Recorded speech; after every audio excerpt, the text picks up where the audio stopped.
All right, sports fans, how's everybody out there doing? William Martin coming at you one more time here on YouTube with another edition of the 300 Pounds of Sports Knowledge podcast. Now, on this podcast, I have the privilege of having Calvin Cooley join me. Calvin, thanks as always. Yes, I'm an artist formerly known as Calvin Cooley. Um, but nevertheless, yes, I'm happy to be here. Thanks for having me, William. As always, it's a pleasure. And, we got a very interesting topic to talk about tonight. And that topic being San Antonio Spurs head Okay. coach Gregg Popovich. Because, a lot of people may not be paying attention to this right now, but Gregg Popovich is closing in on having more wins than any other head coach in NBA history. And, this really means Right. something because right now Pop is at 1324. Lenny Wilkins is second at 1332. And then, of course, Don Nelson is first all time with 1335. So, Right. you think about it and you think about all of the great head coaches that have coached this game throughout the years. The Red Auerbachs, the Pat Rileys, the Phil Jacksons, and it's going to be Pop that's going to get the record this season, barring something unforeseen. Pop is going to do it, and I mean, you think about it, where he what he has meant to the San Antonio Spurs organization, and I think he finally, after a while, he started to get the credit that he deserved because he came down from the front office in the middle of the 96-97 NBA season. He took over the That's squad. correct. He did. uh, a lot of people really didn't pay attention to the move, and they figured, okay, hey, he's going to be the probably the de facto interim guy for the remainder of the season. But then, of course, the Spurs got the number one overall pick in '97. They draft Tim Duncan. They team him with David Robinson right away, and the Spurs make the playoffs, and they never look back. And I mean, you think about that run that the San Antonio Spurs had from 1998 to just a few years ago, as far as like being in the playoffs every year. A lot of people, you really got to peel back the surface and look at That's this thing. true. That's true. But you got to peel back the surface, look at this thing as a whole, because the Spurs, since they joined the NBA in 1976, of course, they were an original ABA franchise. That's The, correct. the Spurs have only had a couple of years where they actually missed the postseason, with the majority of that coming recently on this setback that they're on right now. But nonetheless, you think about what Pop has meant to that organization. Of course, they had Right. their big three, with Tim Duncan, Manu Ginobili, and of course Tony Parker, for the majority of that title or that championship run, rather. But nonetheless, Pop is still there. He's adjusted and adapted with the times. And, I mean, granted, the Spurs, even if they make the playoffs, which there is a possibility, if the season ended today, they would be in, at least in the play-in tournament, nonetheless. But Mhm. the thing is like they're not going to have the impact like they might have 10 or 15 years ago, of course. But still, you got to give it the Pop for the longevity. Oh, absolutely. Let me say this about Gregg Popovich. Great coach. Systematic, definitely. I don't think the great players that he's had, and these were great collective, great team players. They were good individually, but they were greater as a team. And in his system, which I think a lot of teams, this is the problem with the NBA now. That's another topic for another day. But the problem with them is they don't have a system and they're not allowed to develop within a system. Pop took all those players and developed them into his system. So you had players where, they weren't flashy, but they were efficient. And, one thing that Pop definitely preached was defense.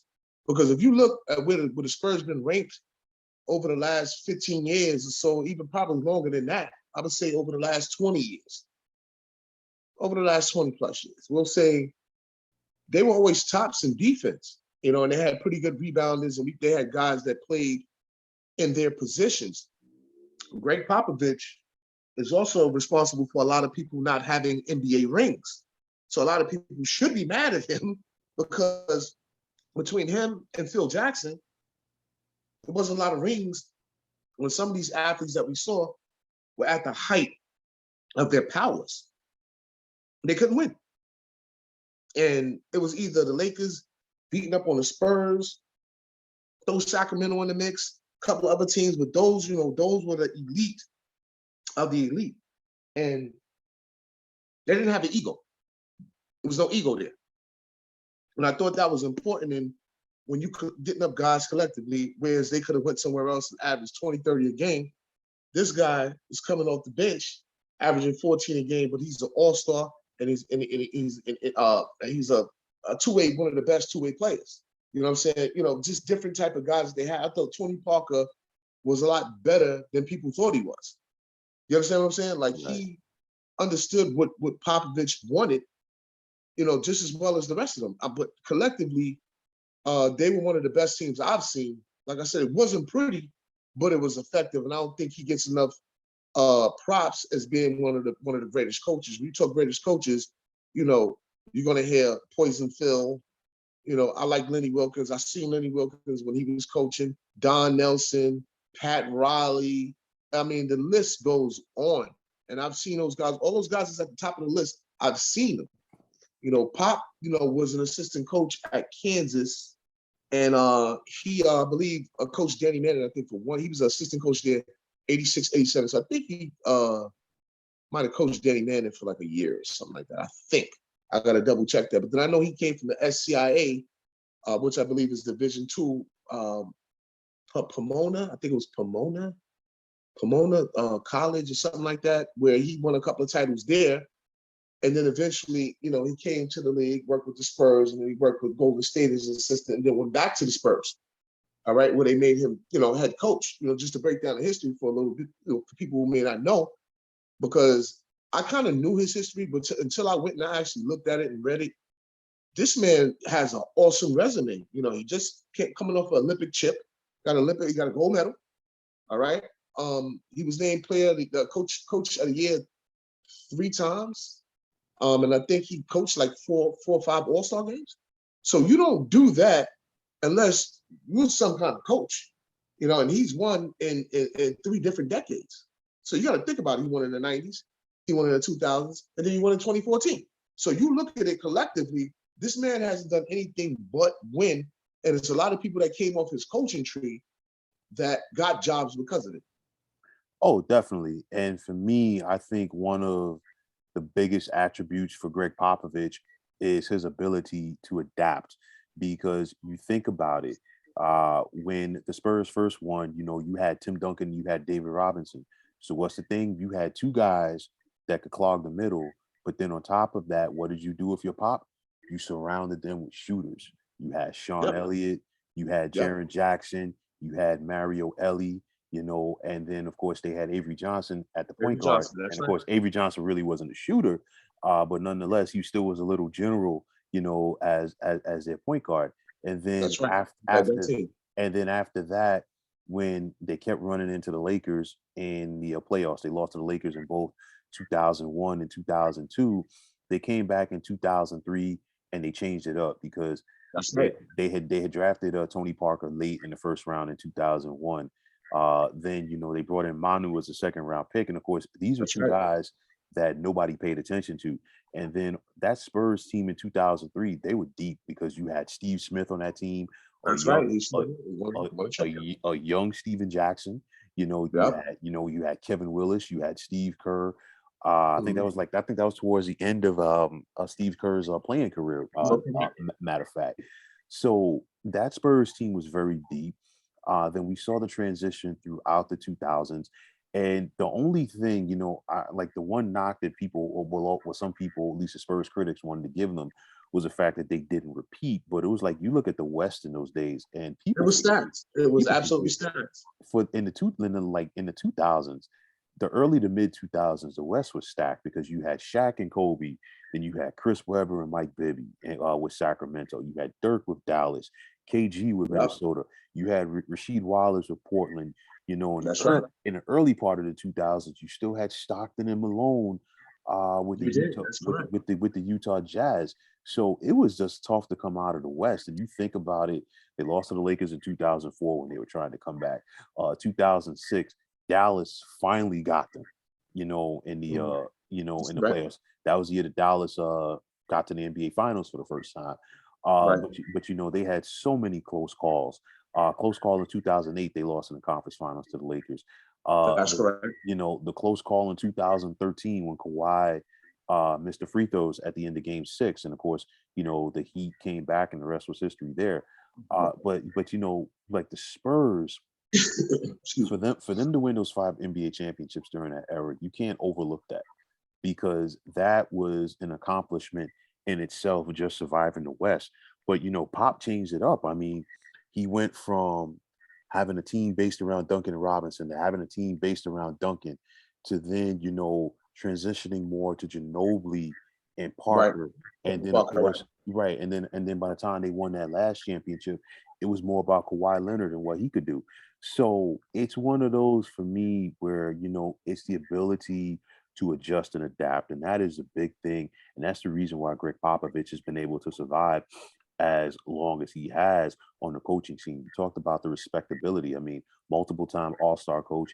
He led the United States to the gold medal this year. And this was a tough one, because I want to say that the US lost their first game. And people were going to say, well, you know what, here we go again. And Pop got those guys, together. They had a solid trip in the Olympics, and of course another gold medal for the United States in men's basketball. So I look at Pop, and he took over for Coach K with US men's basketball. And people could say whatever they want, as far as Pop being a hard guy, this, that, and the third, being a former military guy. But the thing is, for Pop, he strives for excellence for his teams. And one of the things that made his job so much easier was being that Tim Duncan, his best player, was also his hardest worker. So, when your hardest worker is your best player, True. as a head coach, it makes it easier for you to get your point across. But, Pop just had a way to get that across. I love how he has adjusted and adapted to today's game. And I got a feeling Pop is going to adjust again. I mean, there are probably some people who feel like, he's probably going to retire after he passes this. I mean, he's in his early 70s. What more does he have to prove? But I think Pop still likes coaching, honestly. Well, I can definitely agree with you, because for as kind of bad as the Spurs have been playing the last few years, I mean, they aren't terrible, but definitely not up to the standard that Mr. Popovich had set forth. You're correct. He is stern in his ways. He's he spent 4 years in the military, then he did another 5 years on the intern, and then I believe he played for the branch of the military that slips my mind. And he was in, he played for them, and he actually coached them as well. Yeah, he's in the Air And Force. he was in the Air Force, right? He was supposed to have been a CIA operative. He turned that down to go into coaching. A lot of people don't know that. I also didn't know that Gregg Popovich is half Croatian and half Serbian. You go figure with that one. That's a tough one, because them people don't get along, bro. Mm. You know they don't get along. But he comes from that background of hardworking people. Personally, I think he was good at just managing personalities. You know what I'm saying? And not really getting too high on stuff or getting too low on stuff. And it's kind of hard to have an even kill, especially with the way the league is today. Guys think they win championships in the regular season. No, you do not. You win championships in the playoffs. And so Popovich had a certain way that he wanted the Spurs to play during the regular season in order to set the tone for the postseason. And you could see it, because different guys would have different turns where, they would be the featured player, the person that does all the scoring and takes the load off the other two. Maybe this one will sit. He just knew how to manage his personnel. And like I said, these guys actually are great players, but then you take and mix up players that are role players, players that actually count.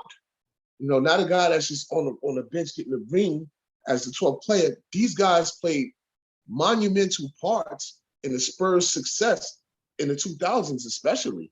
And I can remember seeing Tim Duncan get drafted by the Spurs coming out of Wake Forest University, and I felt like he was a good player, but I didn't know exactly how that would turn out. But Pop took him under his wing and made him one of the best players, in the history of that franchise. He's probably the best player to ever play for that franchise. Other people will say, well, maybe it's David Robinson. Other people say maybe it's George Gervin. You know, give or take, I say with the success that the Spurs had, and yes, they were an ABA team. You know, they merged when the merger came in 1976. They merged over to the NBA. That is correct, and I think it was only a handful of teams, maybe 3 or 5 teams, something like that. It was 4 altogether. It's 4. It was 4. Okay, it was 4. I know I was close, and basically with, they were one of the 4. You know, and I can remember, you know, the Spurs from when I was a kid because my father loved George Gervin, and I had this George Gervin poster, and I had a pair of Spurs. They had sneakers, the George Gervin sneakers. He had like a main sneaker brand, but then he also had a pair of sneakers called the Spurs, and I had those Spurs. So, you know, the Spurs were always around, and like you said, they really, you know, are a franchise that didn't really lose like a hell of a lot of games. You understand what I'm saying? They lose a lot of games. So, you know, part of their success was taking the regular season serious, you know, but also pacing yourself. And I thought him playing at his pace and allowing his players to play at his pace is why he was part of the reason why he was successful. If these guys are running and gunning, you don't have to run and gun. You dictate the game by playing D and stopping the run and gun. He was that type of coach. And I don't think he gets enough credit for the stability he's had on that San Antonio organization. Oh no, definitely not. And you know, for me, one thing you got to respect about Pop is if he believes in something, he's going to do it. And the reason why I say that, Pop was never afraid to take on the NBA because you know Pop was not a fan sometimes of like the back-to-back games, and you know he felt like you know what, if you're going to do this to my team, I'm trying to rest my team for a playoff run.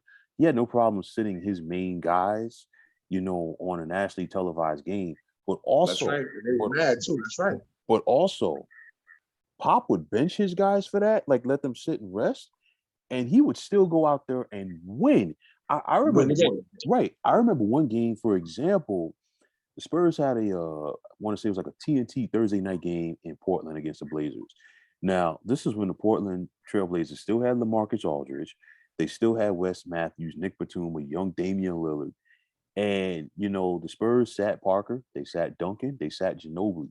They went out there with a team that featured Patty Mills, I like that. Tiago Splitter, Diago and Splitter, I yeah. forgot who else was in the starting lineup that night. But long story short, the Spurs won that game.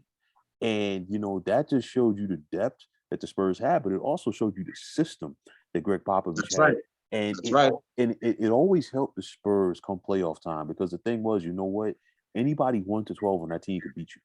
Anybody was good for 20 on any given night. I said that earlier. You hit it on the head. They're Yeah. not just the 12 guys, just not sitting here. Right. Right. And you know, I think back to their first title when they beat the Knicks in '99. And you know, people wanted to focus on Duncan and Robinson, and rightfully so. But you know, Mario Elie came up with some big shots, and of course, Mario Elie had been there, done that because he won 2 titles with the Houston Rockets. You know, That's right. Jerome Kersey came up with some key plays in that series, and you figure Jerome had been to the finals 2 times with the Portland Trailblazers. You That's know, correct. then you know you had Steve Kerr, you know, who had made some big shots for the Bulls, and of course, you know, Steve Nash. Steve Kerr ended up winning NBA title in 4 consecutive years because of that. You know, Will Perdue was on that team, a young Antonio Daniels. You know, so he knew how to get things done. And then you think back to the Spurs of the mid 2000s. You bring in a guy like Michael Finley, and you know, people forget, man, when Michael Finley first came into the NBA, first when he was with the Phoenix Suns, and then of course with the Dallas Mavericks, Michael Finley could ball. And then and then you just add him to an already good San Antonio Spurs team. You bring in the likes of Brent Barry, another solid wing player as well. Right. You know, so that was it. He just, you know, Pop just always knew how to get those parts into that team, and it just allowed the machinery to keep working. And you don't win as many games as the Spurs consistently did by accident. I mean, I think back to the 2012 NBA season. The Spurs had the best record in the league that year. It was a 66 game regular season, and the Spurs still won 50 games. They got to the Western Conference Finals, and then they lost to the Oklahoma City Thunder. But nonetheless, you know, the Spurs during that stretch, they were always, and I mean always, in title contention. And when they got to the playoffs, it was like it was one of those things. If the Spurs lost in the first round, you were shocked because you knew the Spurs Right. were always going to win at least one series. They had some great battles with the Dallas Mavericks. I remember Mhm. they got upset by the Memphis Grizzlies one time, but then they came back in 2013 and actually beat the Grizzlies in the conference finals. That was the first and only time that Memphis got to the conference finals when they had Right. That's true. Zach Randolph and Marc Gasol. But nonetheless, you look at it, the Spurs they were always a title contending team. They were a team that was always well coached, very well disciplined, and most importantly, they very rarely beat themselves. And I think that is a mark of a great coach. That's the mark of a former military person like Gregg Popovich was, because you know that part of it never left him. And honestly, it's like he still has it in him now. And granted, this Spurs team is young. You know, San Antonio is a smaller market, so they're not going to sit up there and get a lot of big name free agents. So they have to do it between drafting and developing their guys. But nonetheless, for Pop to keep this thing afloat, you know, after all of these years, I think that is a truly respectable thing. Well, I'll tell you this also. It also starts in the front office with player personnel decisions. And I think Pop being the president of basketball operations over there, as well as being the head coach, I think, he tries to bring in players that represent the way he wants the game to be played. And a lot of the guys that you named, some of them weren't initially known. Steve Smith, for an example, as a defensive player, but he played better team defense under Pop. The same thing with Michael Finley. Michael Finley was a dog for Pop. All right. He was a pretty good two-way player. Just different guys that he brought in to fill certain roles. Steve Kerr was a very, very good team player, and he played to win, and he came out there and he worked hard. These are guys that, you mix and match, and you get them in there. I like the Avery Johnson. I love Avery Johnson. I think he was the general to me. But these are the type of guys that you want that's going to work hard. But I think everything really started on the defensive end, and having a guy at your core like Tim Duncan, who, had one defensive player of the year, led the league in rebounding at some point, still give you 20, 30 points. But it wasn't so much. I think Tim could have probably scored more, but instead of him scoring more, you spread out the wealth and you make sure you win the basketball game. Because as you can see with the way that the game is being played today, you could get 50 points, lose, come back, get a triple-double tomorrow, lose, come back, get another triple-double, and still lose. The name of the game is to win the basketball game and minimize your mistakes, mistake-free. And this is where systematic basketball comes into play, because I think the big thing that's lost, especially in the league today, is systematic basketball. People can say what they want about the triangle offense. Guess what? The triangle offense was predicated off of the defense that they would play. So people don't understand it. You look at Golden State right now. That's systematic basketball at its best. You know what I'm saying? It just so happens you got real stars that can really light you up to begin with, but then it has to go through the role players. Everybody has to play defense. And Pop, I think he got it early and often. In the 90s, I think he came out the front office in 96, I believe, right? Mm-hmm. Yeah. And, he had instant beef coming out of there because you had the juggernauts running around in the league.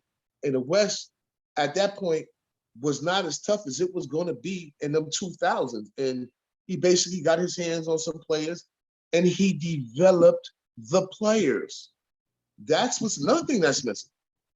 Player development. He developed Tony Parker, Manu Ginobili, and Tim Duncan into the type of players to fit his system in order for him to win. And I hope he does get that all-time, most wins, on underneath his belt all time as a coach. He deserves it. And like I said, what people like is they like flash in the pan. He's not a flashy guy. He looks mean. He looks this, he looks that. But actually, he's an awesome coach. And the only and see, this is the thing with a lot of players too. In order to learn, you got to see what's going on and respect who's giving it to you. And that's the main thing. The man commands respect. And like I said, yes, he is the type of guy that will call the NBA out on a BS, or even with and with all the stuff happening out in the world, he'll call it like he rarely speaks on anything. But if he says, "Yo, this was wrong," you got to respect where it's coming from. And I don't think there'll never be too many coaches. He's a throwback coach. There aren't too many coaches like that because now all the coaches are young. They got all the older coaches out of the league. The league has revolved. And as you can see, like you said, he's going to adapt. We'll see what San Antonio does. Oh yeah, definitely, man. Greg Popovich, he's a great soundbite, when he does interviews. I think back to like those great moments that he had with Craig Sager.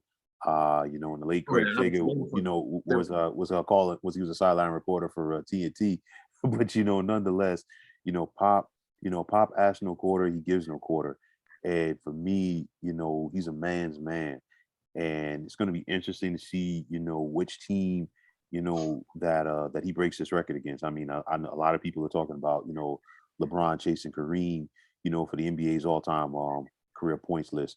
We saw Steph Curry, of course, pass Ray Allen for most made three-pointers this year. And of course, last night, Steph Curry got a 3,000, career threes. But, this is something else I think people need to talk about. And hopefully, once we get closer to the day, people will be talking about this with Pop because he definitely deserves it. Oh, absolutely. And I think what I think in actuality, he'll get more respect for his accomplishments once he's done. People will sit back and say, for a guy, to have so many consecutive winning years until he didn't have one, that means you was putting things together behind the scenes, and also developing his coaches, because I think the assistant coaches play a very, very, very, very, very, very big part of player development. This is something that a lot of people don't know. When you're having practice, there's breakdowns and practices of where you want certain players to work on certain things. And I think him developing, his coaching staff to be able to take over in case he's not there, one of the few coaches to do this, and also bring a woman into the fold, because women are good coaches too. You know what I'm saying? And I think he kind of was trying to change the way the NBA was doing things, and kind of like, letting his players, have the freedom to just be themselves. But one thing I like about them, they're not people that are going to talk too much. They're going to let their playing do the talking for them. And what I really, really, really like is they don't provide bulletin board material for other teams. They keep their mouth shut and they do what they do. If anything is happening in San Antonio, you won't know unless you was in San Antonio. And I was in San Antonio 2 years ago, and I was actually speaking to you. And what I noticed about the town is laid back. But I'll tell you what, they love the Spurs. And, that's all you were seeing was Spurs hats in San Antonio in particular. All right, that's definitely Spurs country. They support their team. They love their coach. And I don't see any reason, unless Pop just doesn't want to coach anymore, I don't see a reason for him not to coach anymore. I think if he feels like, health-wise, he's up to it. He is getting older. He is in his early 70s, as you pointed out earlier. I say go for it, man. And whatever he gets is definitely well-deserved. I mean, listen, the next closest head coach to him on the all-time wins list is Doc Rivers, the next active coach, should I say. And Doc is more than 300 wins behind him. So with that said, so you're talking about, with that said, for Doc to do it, number one, Pop would have to stop. And then on top of that, Doc would have to win like 60 games over a 5-year stretch, to be right, to be in the mix. I have no faith in Doc Rivers, none. So I mean, the thing is, so it's like, let's see what happens between now and then. But this is something right here, because after that, there's really nobody that's really even close, like Tupac. Everybody else is like in the 400 or 500 range, and behind that. So honestly, you just have to respect what Pop has done, because so many years where the Spurs not just only won 50 games, so many years where the Spurs won at least 60 games. And that's true. And that's something right there that is definitely truly commendable. I agree. Like I said, he's the reason why a lot of guys didn't get rings. He held up a lot of people from getting rings, and they had to go join other teams and move out of the division and go to the East and team up with that one. And I just to this day, I kind of still don't understand why, what the issue was with Kawhi Leonard. And I would say that it was probably more of a me issue than a San Antonio issue. And that was a tough blow to lose a player of that caliber. And Pop handled it gracefully. Well, you know what, Pop never gave in, and that's the biggest thing. Pop never gave in, and honestly, I know short term people are going to look at it and say, well, you know what, Kawhi went to Toronto right away and got a chip, which he did. But then the other thing is this, right after that, Kawhi left Toronto, because he wanted to be in LA. And, we see the problems that Kawhi's had because, he stays in San Diego, he comes up, he goes back, he comes up, he goes back. And, you've heard, from behind the scenes that, some players at least were not in favor of the preferential treatment that he received. And from playing sports as well, that when you're Right. on a team and you're seeing a guy, get preferential treatment, it kind of sets the mood in a negative way for the team. So I look at it, with Pop, no person is bigger than the team, and that comes back from his military background. And again, being that Tim Duncan always bought into what Pop was selling, it made it easier to coach everybody else the same way. And Kawhi is like from the new generation, and Pop has adjusted, but at the same time, Pop still has that old school mentality to him.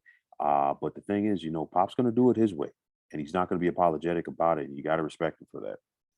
Absolutely. And like I said, he doesn't provide, bulletin board material. He isn't going to BS anybody.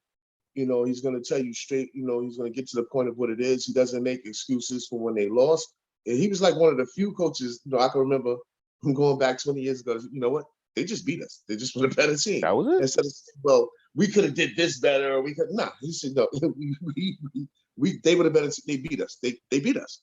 And he believed probably something else could have happened that, kind of probably changed the course of the game.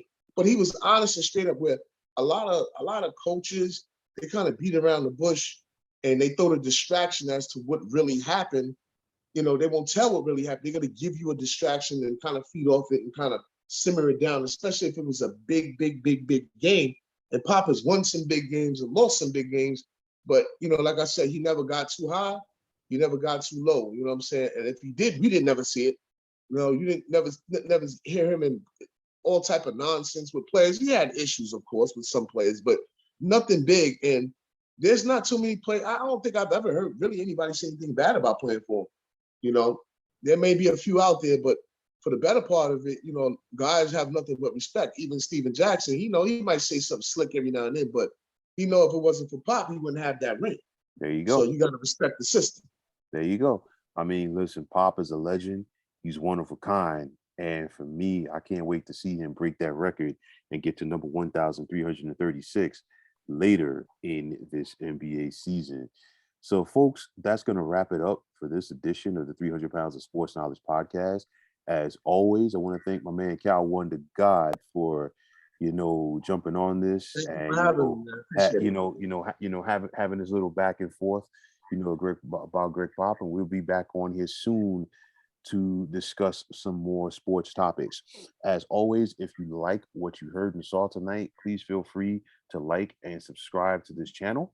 If you're on Twitter, please feel free to follow me at 300 Pounds of Sports. And like I always say, if you follow me, it'll be my pleasure to follow you right back.